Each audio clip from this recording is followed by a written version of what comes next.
Duas coisas importantes desse texto. Toda forma tem função. Isso é uma coisa nítida nesse texto. Ou seja, Deus não é um Deus de formalidade. Toda forma tem função. Se alguma coisa é daquele jeito, tem um sentido para ser.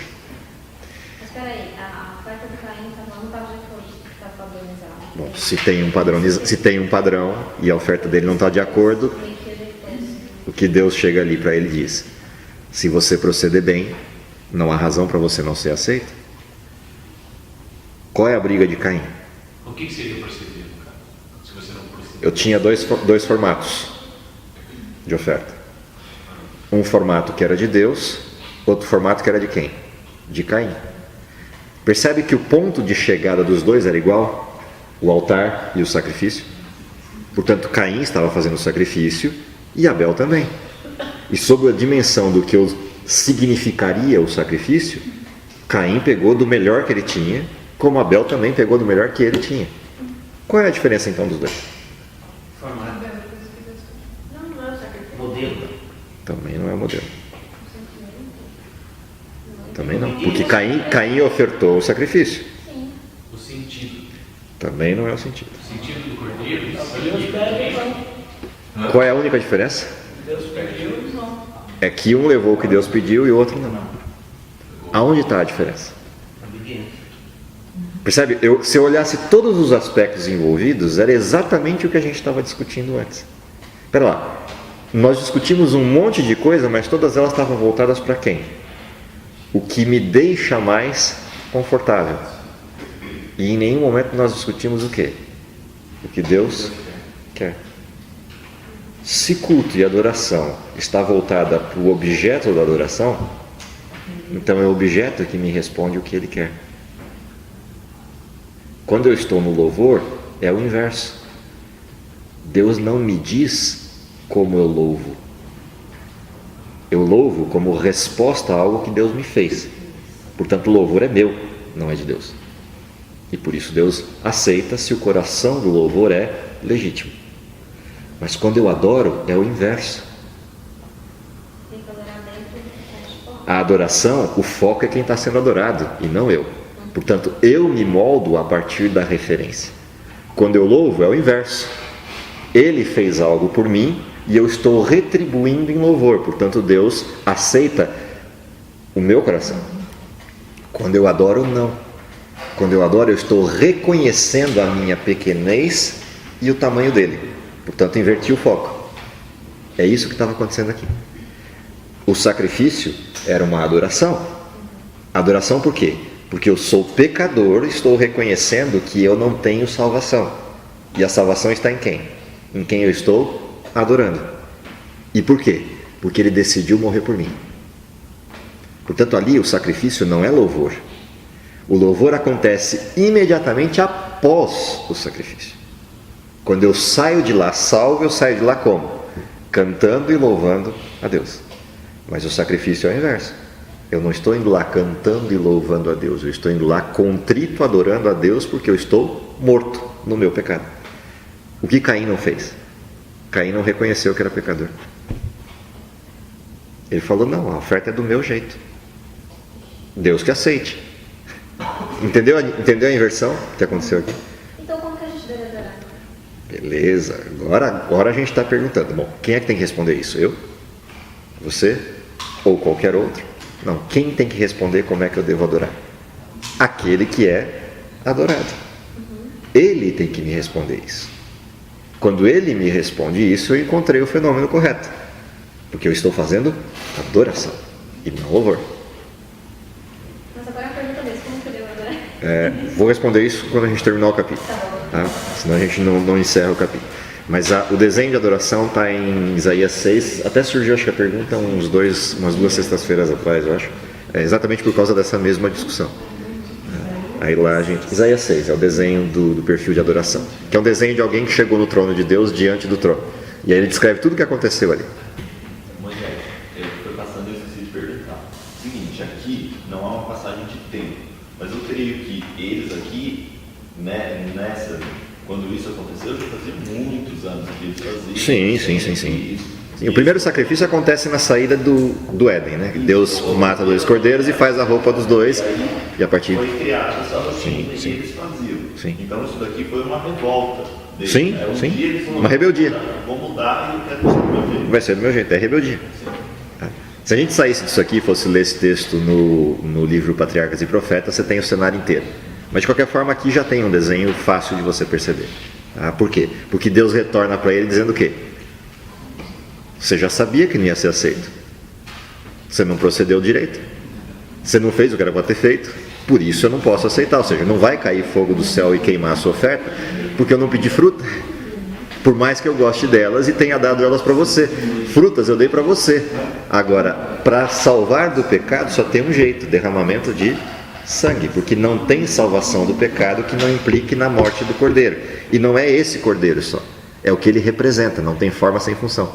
Esse cordeiro representa quem? O Cristo que vai verter o seu próprio sangue na cruz. Não tem forma sem função. Então, não é um formalismo o sacrifício. Ele é um modelo funcional. Ele está demonstrando o que vai acontecer com Jesus. Quando eu desvio disso, eu não quero o Cristo. É o que aconteceu com os judeus. Nós não queremos esse Cristo. A gente quer um Cristo rei. A gente não quer um Cristo morto na cruz. Percebe? Eu quero do meu jeito, eu não quero do jeito de Deus. Cristo falou, não tem jeito. Não tem perdão sem sacrifício. Não tem resolução da justiça imposta pela lei que não passe pela morte de alguém que seja justo, dando a vida por um injusto. Essa é a função que está atrás do sacrifício. Quando o sacrifício virou formalismo, o que Deus respondeu para Israel? Misericórdia quero e não sacrifício. Vocês trazem sacrifícios para mim, mas com as mãos sujas. Não adianta nada. A morte do cordeiro só tem sentido se as mãos estiverem limpas. Limpas em que sentido? Elas estão aqui trazendo exposto o pecado para depositar o pecado junto com a oferta. Vocês estão vindo aqui com as mãos sujas e sem querer deixar sujeira aqui. Portanto, não adianta, você pode fazer 500 sacrifícios e vai continuar pecador. Vai continuar preso ao pecado, porque você não quer deixar o pecado junto com o sacrifício. Você põe o sacrifício aqui com a mão suja, tira as mãos sujas e quer guardar as mãos sujas para você. E quer que o sacrifício resolva a sua conta. Não vai resolver. A mão suja é para ser limpa no sangue do sacrifício. Por isso, misericórdia é mais importante do que o próprio sacrifício. Porque esse é o sentido que está atrás. Então, todo esse desenho aqui desses 7 versos ilustra isso que está na rebeldia de Caim. E é curioso porque o texto descreve assim: Caim cirou, e cirou contra quem? Contra Deus. O Senhor é culpado de não ter aceito a minha oferta. É a mesma coisa que aconteceu com Adão, quando Deus chamou: Adão, onde estás? Qual a resposta de Adão? A desgraçada da mulher que o Senhor me deu do fruto e eu comi. De quem é a culpa? De Deus, o Senhor que me deu a mulher. Portanto, a culpa é sua. Por que o Senhor está me chamando? Por que está me chamando a atenção? A culpa é sua. Caim está falando a mesma coisa. E aí Deus fala: você não está vendo o óbvio que está na tua frente. Faz as coisas direito, que não tem do que reclamar. Eu prometi que desceria fogo do céu, e vai descer. Mas para descer fogo do céu, tem que verter o sangue. Esse é o desenho. Aí continua a historinha. Foi muito tapa pra mim, né? Tô sem roxa. Na realidade, a pergunta que você fez é a pergunta que todo mundo faz, a vida inteira. E esse drama não é seu, é de quem não te respondeu. Eu poderia não te responder. Poderia passar pano quente, deixar o processo. E a questão minha não é o que você vai fazer, quando você vai mudar e de que forma você vai mudar. O que eu preciso deixar claro para você é: existe um caminho para chegar lá. Se eu não te mostrar o caminho, a culpa é de quem? É sua. Periga de você estar no céu, descobrindo o caminho lá no finalzinho e olhando para trás e falando: se tivesse me mostrado o caminho antes, eu teria vivido de outro jeito. E eu que não te disse o caminho, não estar lá por não ter te dito o caminho. Portanto, a responsabilidade não é sua, é minha. Quando você me perguntou: os ministros não sabem disso? Alguns sabem e fecham os olhos porque não querem ver e não querem lidar com o problema. Outros veem e não sabem o que fazer porque não aprenderam o que fazer e estão buscando, ou pedem ajuda. Falei: eu não consigo, mas eu sei quem consegue, eu peço ajuda. Eu não tenho essa versatilidade. Nem todo mundo tem, que é onde nitidamente os maiores problemas aparecem nessa direção, como apareceu aqui em Canhador. E outros estão vendo o fenômeno, estão de joelho dobrado e estão tentando atuar no fenômeno. Mas são poucos. Não precisa mais gente. Então, assim, antes de se pensar em todo o processo que se implique, a minha responsabilidade é de responder. Se eu não responder, a culpa é minha. Então, é nesse sentido que tem. Agora, tem um tempo para isso? O tempo que você deve determinar e você precisar, e não o meu tempo. É exatamente o que aconteceu com ele ali. Qual o tempo que ela precisava? Ele sabia quando começou? Ele só sabia o que precisava fazer. Dar o tempo necessário. Agora ele sabia o caminho e foi trilhando junto com ela o caminho. Até que o tempo fez com ela o que tinha que fazer. E não ele. Esse é o desenho. É o que eu falei, a semana passada, acho que alguém perguntou alguma coisa, não sei se foi aqui ou foi numa igreja que eu estava falando, mas eu até ilustrei isso. Tem uma das meninas com quem eu trabalhei durante quase 3 anos, toda sexta-feira no estudo bíblico, respondendo as perguntas dela. O pessoal daqui conhece porque ela faz parte hoje do grupo aqui, que é a Emily. A Emily Maia. Mora lá em Boituva. 3 anos e meio até ela percorrer esse caminho. E eu estava trabalhando com estudos bíblicos, mas eu nunca delimitei o que ela precisava fazer. A gente só estudava o que estava no texto. Ela levou 3 anos e meio para cair a ficha de tudo que tinha que estudar. Só que quando caiu de uma vez. É parte do desenho. Engraçado isso daí. Eu não sou. Eu nasci na igreja. Sim, eu sei disso. É a quarta geração. Eu sei disso. Eu sei. E coisas dessa natureza ninguém respondeu. Como é que a gente está dentro ali e está perdido? Foi muito engraçado. A divergência. Você lembra das parábolas de Jesus? A dracma perdida, o filho pródigo e a ovelha? Essas 3 parábolas são exatamente isso. Eu tenho o sujeito que está perdido dentro da casa, a dracma, mas não tem consciência de que está perdido. Por que ele não tem consciência? Ninguém diz para ele. Eu tenho a ovelha que sabia o lugar que tinha que ir, mas se afastou do rebanho para novas pastagens. E eu tenho o filho pródigo. Cada um deles ilustra um desenho. E os 2 filhos, o filho pródigo e o filho que ficou em casa, ilustram exatamente isso. O que é o filho pródigo? O filho pródigo é o que achou que a casa não era grande o suficiente para ele. O que é o filho, o irmão mais velho? É o legalista. É o formal. Que ficou dentro do modelo, criticando o outro que saiu, sem olhar o seu próprio pecado. É o formal. É o do ritual. Essas parábolas ilustram exatamente esses perfis. E todas elas estão voltadas para quem está dentro da igreja. Essas parábolas não são para quem está fora. A tua pergunta: como é que pode alguém estar perdido dentro da igreja? Sim. Tem 4 formas ali desenhadas nas 3 parábolas de Jesus. E as pessoas não discutem isso. Pararam de discutir isso há muito tempo. Segue lá.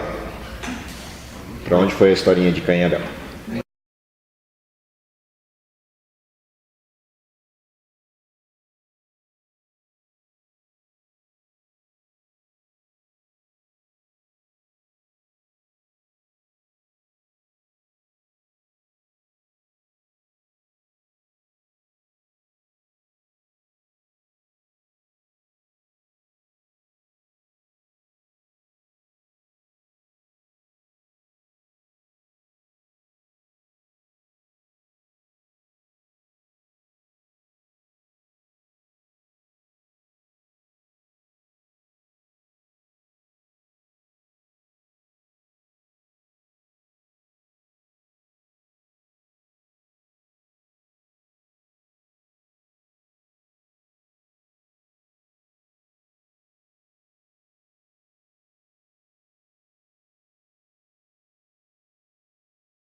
primeira coisa interessante desse texto, agora que a gente abre a segunda parte dele, é que o texto do capítulo 4, por razões óbvias, ele é atemporal. Ou seja, ele não é um texto com uma descrição linear de tempo, com datas e eventos. Ele é um texto que vai contando a história solta no tempo. Ou seja, essa historinha aqui não aconteceu em 2, 3 dias, nem em 2, 3 anos. Essa história levou um tempo razoavelmente grande para ocorrer. Grande o suficiente para você ter outras pessoas nascidas na Terra, né, filhos de Adão e Eva, e outros desenhos de configurações que iam se tornando, entrelaçando dentro daquela história toda deles ali. Então, esse texto não tem uma referência temporal. Uma outra coisa curiosa do texto é o diálogo de Caim com Deus e depois o retorno desse diálogo. Como Caim não podia resolver a conta com Deus, afinal de contas, Deus devolveu para ele o problema. Falou, você que está procedendo mal porque está jogando a culpa em mim. A raiva de Caim contra Deus agora se transfere para aquele a quem Deus aceitou, o queridinho do papai. Exatamente o que aconteceu com os irmãos de José. Se a gente olhar lá na história um pouco mais para frente no Gênesis. Eles se voltaram contra o queridinho do papai, o José. Então aqui exatamente o que acontece com Caim é isso. Ele se volta em ira contra Abel, e já que não dá para mudar Deus, elimina Abel da reta, porque pelo menos ele não tem outro para referenciar. Ou seja, volta-se contra aquele que acertou. O resultado disso é que Deus vem cobrar de Caim o que ocorreu, e do mesmo jeito que cobrou de Adão. Assim como Deus chegou para Adão e perguntou, onde é que você está? E Adão estava escondido. Ele chega para Caim e faz a mesma referência. Onde é que está o teu irmão? E aí Caim já sai com as 4 patas contra Deus, né? Não sou guardador do meu irmão, pouco me interessa saber onde ele está, o Senhor que se vire para achá-lo. Nessas dimensões que Caim responde a Deus. Trazendo para a linguagem de hoje, é isso que ele está dizendo para Deus. E aí Deus fala, bom, já que é assim, então eu sei o que você fez, sei onde está Abel, e o sangue dele clama por justiça. Então já que você fez isso, agora você vai receber o retorno disso. Você agiu de maneira consciente, premeditada, você chamou o seu irmão para o campo premeditadamente para matá-lo. Então tudo foi feito com um requinte de crueldade aí na história. Agora você vai receber o retorno na mesma dimensão. Daqui para frente na sua vida, você vai viver como fugitivo, como errante, as pessoas atrás de você com a mesma proposta.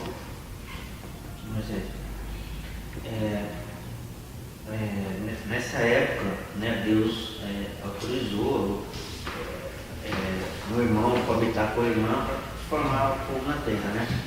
É que na realidade esse conceito que a gente tem de irmão e irmã é um conceito moderno. Moderno no sentido dele, ele foi um conceito evoluído no tempo.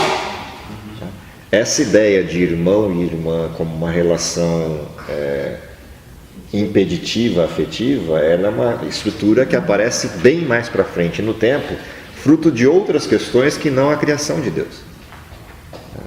Até porque, se você pensar fisiologicamente, que diferença tem entre o relacionamento entre o irmão e uma irmã e entre um marido e uma mulher?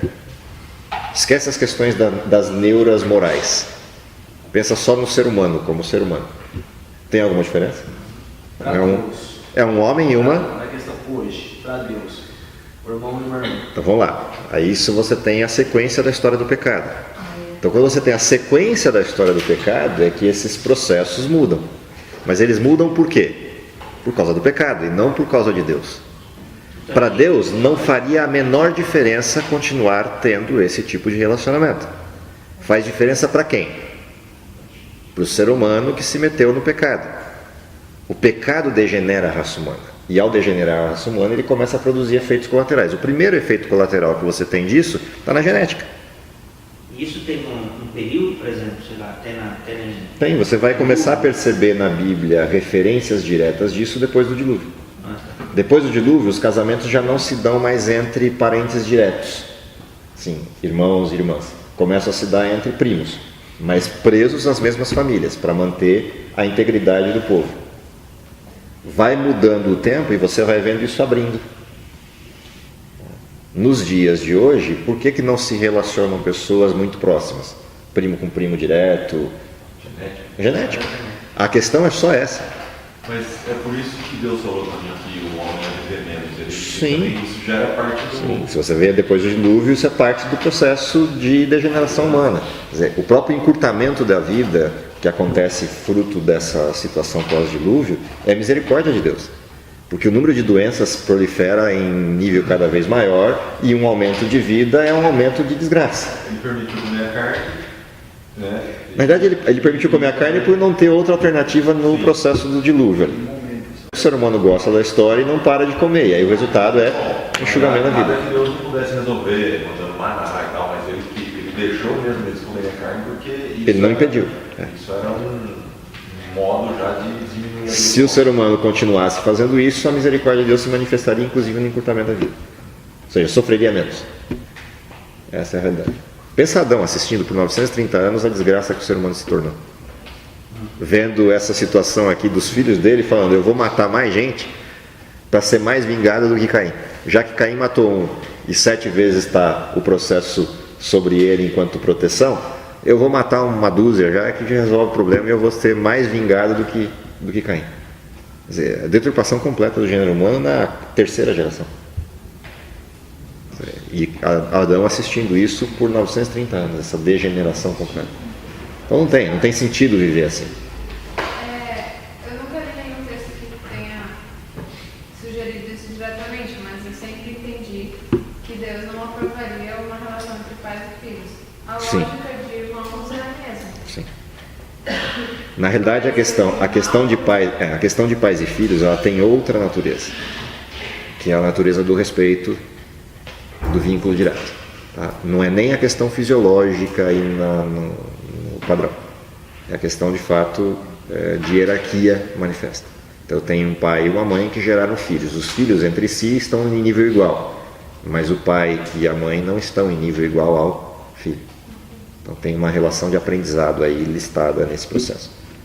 Okay? Por isso, deixará o homem pai e mãe. Isso está desde do Éden. Tá? Deixará o homem o pai e a mãe, se unirá à sua mulher, serão ambos uma só carne. Então, o nivelamento se dá aqui, não aqui. E isso desde o Éden, portanto, é antes do pecado. Essa relação pais e filhos não acontece por conta do pecado, ela acontece por conta do propósito da paternidade. Sim, é porque eu entendo que realmente a Bíblia não faz menção nenhuma Não. a irmãos não poderem se relacionar. É uma Só questão pais e- nossa moral. Assim. Ela vai aparecer isso na cultura hebraica quando você tem a manifestação do número de erros propostos pelo pecado em função da genética. Mas você não vai ter referências diretas bíblicas nessa direção. Tanto é que o incesto para a Bíblia, em termos diretos, é a relação vertical, pai e filhos. Além disso, o que o texto fecha? O texto conclui apontando a direção das gerações que vieram de Caim e algumas curiosidades dos filhos dele. Uma dessas curiosidades interessantes é que na geração de Caim já surgem pessoas que começam a manipular processos estruturais na Terra, como ferro, bronze, instrumentos musicais e coisas dessa natureza. E esse texto, de alguma maneira, já ilustra lá no início do processo humano essas manipulações. E é curioso porque isso aqui bate de frente, né, com a questão da história geral. A história geral vai aparecer manipulação de ferro e essas coisas bem para frente. A manipulação do ser humano com esses materiais, ela aparece bem aqui mais próximo, no que a gente chama hoje de história antiga. E no caso bíblico não, ela está lá na 1ª geração. Os filhos dos filhos, né, os netos de Adão já manipulavam esses materiais. Mas há um período na história humana que o homem perdeu um pouco dessas habilidades e depois retomou. Não. Isso é a história que diz, porque a história não tem acesso a registros.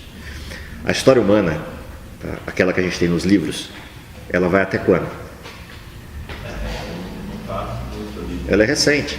Quer dizer, o limite máximo que você tem história de fato, história geral, é a civilização egípcia. E a parte da escrita da civilização egípcia. Ou seja, você vai variar algo em torno de 2.300 a 3.200 anos antes de Cristo. Esse é o limite da história. Portanto, a gente tem história registrada nos livros. Se fosse pegar o modelo mais liberal, mais longevo dessa história registrada, são 5.000 anos de história. É porque, por exemplo, eu vejo um canal como o Demetrio Gil, eles falam, era alienígena, porque o homem não tinha inteligência nessa época. Porque eles estão assumindo que perspectiva? De que toda a inteligência humana está restrita àquilo que eu consigo enxergar nos registros da história. Então essa é a explicação. Então você joga para o vazio uma explicação solta porque você não tem acesso a esse vazio. Se eu olho para a Bíblia, ela fecha esse vazio temporal. A gente vai ver isso em Gênesis 5. A Bíblia define um calendário temporal da idade da Terra. Quando ela define esse calendário temporal, ela coloca todas as coisas em sequência, inclusive todos os eventos que a história descreve, joga nesse vazio infinito da pré-história. A Bíblia traz isso para dentro da história. Pontua isso, define datas, apresenta modelo e sequência de fenômenos. Nesse ponto a Bíblia é única, enquanto o livro de história não é. Nenhum livro faz isso. Moisés. Lembra quando Moisés fugiu do Egito por conta da briga lá e matou um egípcio, um guarda egípcio? Ele foi passar 40 anos no deserto, lá em Midian. Nesse período ele escreveu o Gênesis. Então foi Deus que contou para ele. Com certeza. Revelação direta. A Gênesis não tem jeito. Alguém contou a historinha e mostrou o mapa. Do mesmo jeito que Apocalipse. Quem mostrou para João todos aqueles eventos? Ou para Daniel todos os eventos futuros da história? Deus. É revelação direta, não tem jeito. Lembrando que Moisés vive 1.500 anos antes de Cristo, portanto, em termos lineares, ele vai viver 2.500 anos depois da história do Gênesis. Oi? Não, eu estou falando. Quando Moisés nasceu, já tinha passado 2.500 anos de história do Gênesis. Não, boca a boca já não pegava, não alcançava Moisés. Se a gente estivesse falando de Noé, beleza, a gente poderia falar da tradição oral, história sendo passada de pai para filho. Com Moisés isso já não seria suficiente, já teria se perdido, até porque a longevidade das pessoas na época de Moisés era 70 anos. Moisés foi um sujeito que viveu bastante, viveu 120. As pessoas chamavam Moisés um sujeito absolutamente longevo, porque a média de vida das pessoas era 70 a 90 anos na época de Moisés.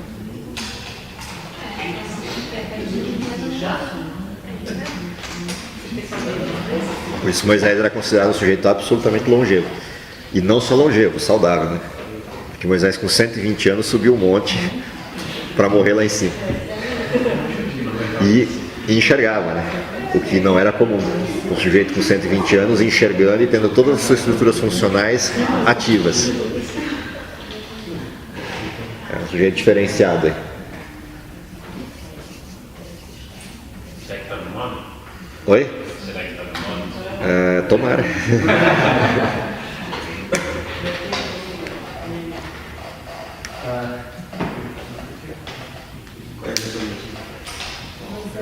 Diga. Aqui no caso, no versículo 15, quando o Senhor disse que foi para caminho, que ele saísse, né? Ele ficou isolado. Ele foi expulso da região de convívio dele, onde estava Adão, onde estava Eva, onde estava sua família direta. Foi viver como um nômade na terra. Mais além, né? Aí trazendo para os nossos dias de hoje, é o que acontece com o bandido. Se ele mata, rouba, não vai preso, fica isolado. Ser isolado da sociedade. Sim, e todas as eras sempre foi assim. Quem foge ao padrão de convívio social, ele é excluído do modelo.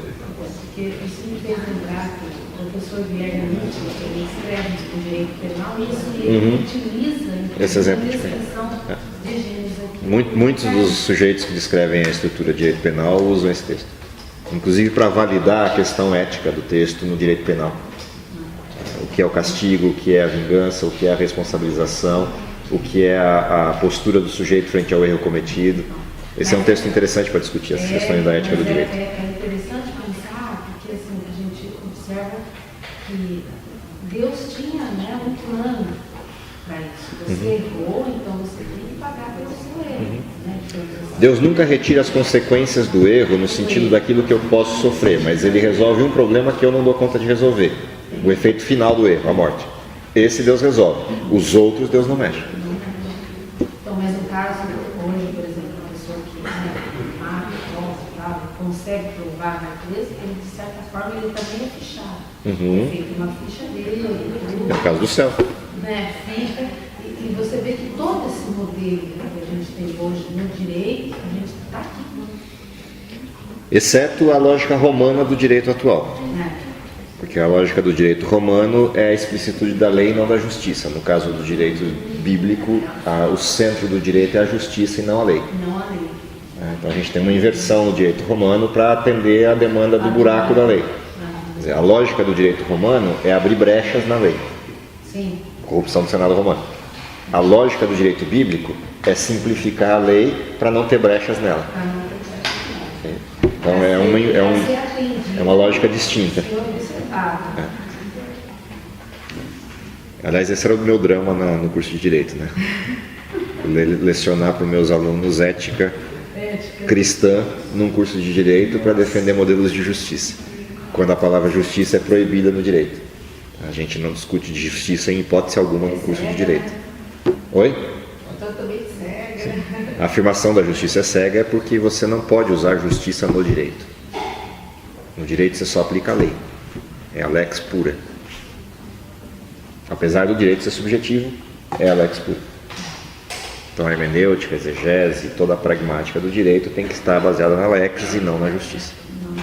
A justiça ela é pessoal. O direito é subjetivo, mas não pode ser pessoal. Ele tem que ser objetivo no sentido do julgamento, subjetivo no sentido da interpretação da lex. Ou seja, ele admite várias interpretações para o mesmo fenômeno e você discute todas elas e vê qual delas faz mais sentido. Então é aplicação exclusiva da lei. É outra lógica. Essa lógica é torpe, né? No final das contas, se várias pessoas se reúnem para decidir, cada um está dando a sua opinião. Então, Por isso ele é subjetivo. Então, o direito é subjetivo exatamente por isso, porque ele é uma interpretação da lex. Mas eu tenho que ficar com o quê? Com a lex. O problema é de quem legislou e não de quem julgou. Aí vem um negócio que a gente chama de jurisprudência, que é, de repente, no meio do caminho, o sujeito percebe que a lei é torta e encontra um outro expediente em outra lei, cria uma referência para mostrar que a lei é torta e usa esse elemento como julgamento. Abre uma jurisprudência para rediscutir o formato de interpretação da lei. E aí isso vai criando pernas. Do mesmo jeito que você faz isso, você tem uma outra área do direito, que é a especialização do sujeito em encontrar os buracos. Então ele faz a mesma coisa para encontrar brechas para manter o bandido solto. Essa era a lógica do Senado romano. Você faz tudo e nunca será preso. também não acontece